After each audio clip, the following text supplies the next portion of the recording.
భూదాన్లో కొత్త నిజాలు, కదిరున్నిషాను ముందు పెట్టి వ్యవహారం, పలువురు ప్రభుత్వ అధికారుల ప్రమేయం, అందరినీ విచారించనున్న ఈడీ, త్వరలోనే వరుస అరెస్టులకు అవకాశం, అధికారుల గుండెల్లో పరిగెడుతున్నటువంటి రైళ్లు, ఫోర్జరీకి పాల్పడ్డారు, డాక్యుమెంట్లు సృష్టించారు, రెవెన్యూ రికార్డుల తారుమారు, భూదాన్ వ్యవహారంపై ఈడీ కీలక ప్రకటన, హైకోర్టులో ఐపీఎస్ల పిటిషన్లు, భూములను నిషేధిత జాబితాలో చేర్చడంపై అభ్యంతరం అంటూ చూస్తా ఉన్నాం. సో ఐపీఎస్లు ఇక ఈ భారతదేశంలో ఇలా ఐఏఎస్లు ఐపీఎస్లపై చర్యలు తీసుకోవడానికి ఏమాత్రం అవకాశం లేదు. ఎందుకంటే ఈడీకి సంబంధించినటువంటి ఆఫీసర్లే బ్యూరోక్రాట్స్ ఉంటారు. వాళ్ళని ఏమైనా చేసుకుంటారా?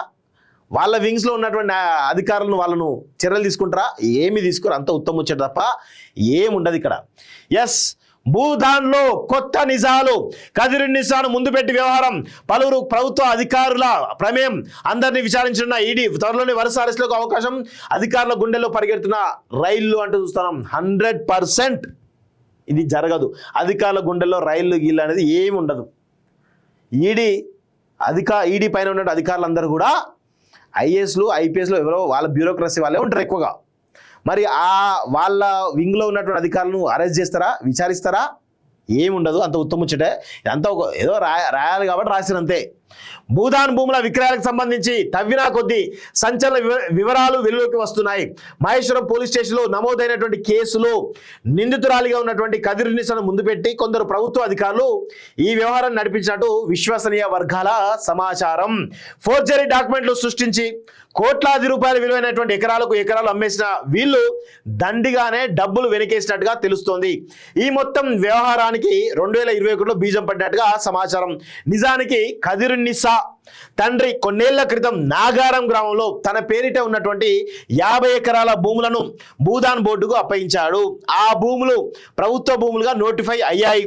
నిబంధనల ప్రకారం భూదాన్ భూములను అమ్మడానికి కానీ కొనడానికి కానీ వీల్లేదు. అయితే భూముల ధరలు ఊహించని విధంగా పెరిగిపోవడంతో భూదాన్ బోర్డుకు అప్పగించిన భూములపై కొంతమంది ప్రభుత్వ ఉద్యోగులు ప్రైవేట్ వ్యక్తుల కన్నుపడింది. ఈ నేపథ్యంలో కదిరున్నిషాతో 50 ఎకరాల భూములు తనకు వారసత్వంగా వచ్చాయని వాటిని తన పేరిట బదిలీ చేయాలంటూ పిటిషన్ పెట్టించారు. దీనిపై సమగ్ర విచారణ జరిపిన తర్వాత చర్యలు తీసుకోవాల్సిన అధికారులు అలా చేయలేదు.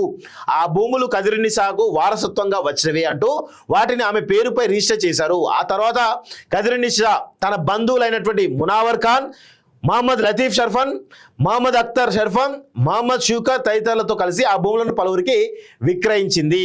వీటిని కొన్నవారిలో ఐఏఎస్లు ఐపీఎస్ అధికారులు ఉండడం గమనార్హం. ఈ మొత్తం వ్యవహారంలో గతంలో రంగారెడ్డి జిల్లా కలెక్టర్ పనిచేసిన అమయ్ కుమార్తో పాటు పలువురు రెవెన్యూ అధికారుల పాత్ర కూడా ఉన్నట్లు బలమైనటువంటి ఆరోపణలు ఉన్నాయి. మరి అమయ్ కుమార్తో పాటు నవీన్ మిట్టల్ కూడా ఉంటాడు కదా. నవీన్ మిట్టల్ ఎందుకు వదిలేస్తా ఉన్నారు?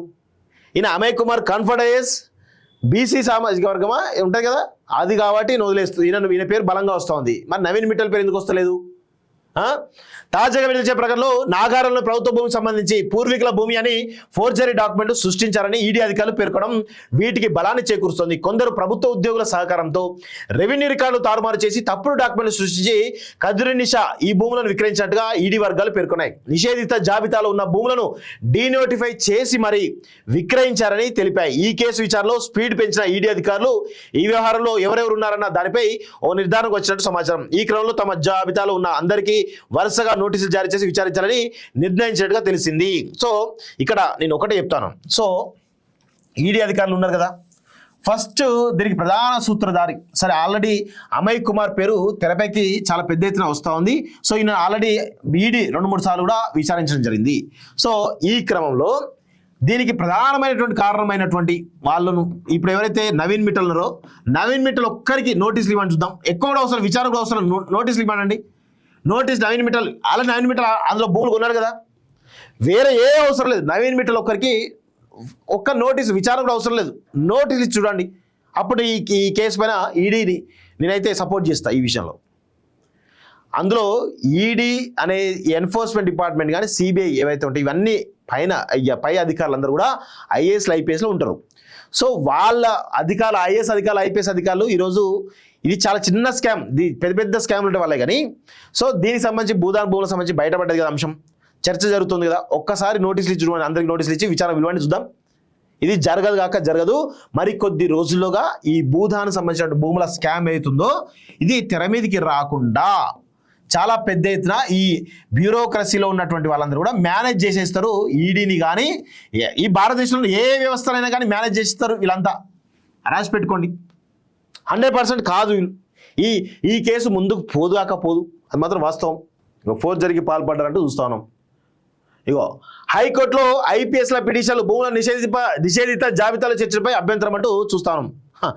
వీళ్ళు చేసిందే లఫంగా పని, దాని మళ్ళా హైకోర్టుకి వెళ్ళి అడ్జేస్తూ ఉంటారు. ఏమంటారు ఇక్కడ, భూదాన్ భూముల వ్యవహారం మరో మలుపు తిరిగింది. తదుపరి ఉత్తర్వులు ఇచ్చేంత వరకు ఈ భూములను నిషేధిత జాబితాలో చేర్చాలంటూ హైకోర్టు సింగిల్ బెంచ్ ఇచ్చిన ఉత్తర్వులు సవాల్ చేస్తూ మంగళవారం ముగ్గురు ఐపీఎస్ అధికారులు పిటిషన్లు దాఖలు చేశారు. సింగిల్ బెంచ్ ఇచ్చినటువంటి ఉత్తర్వులను కొట్టివేయాలంటూ సీనియర్ ఐపీఎస్ అధికారులు మహేష్ భగవత్, సౌమ్య మిశ్రా, స్వాతి లక్రా తమ పిటిషన్లో పేర్కొన్నారు.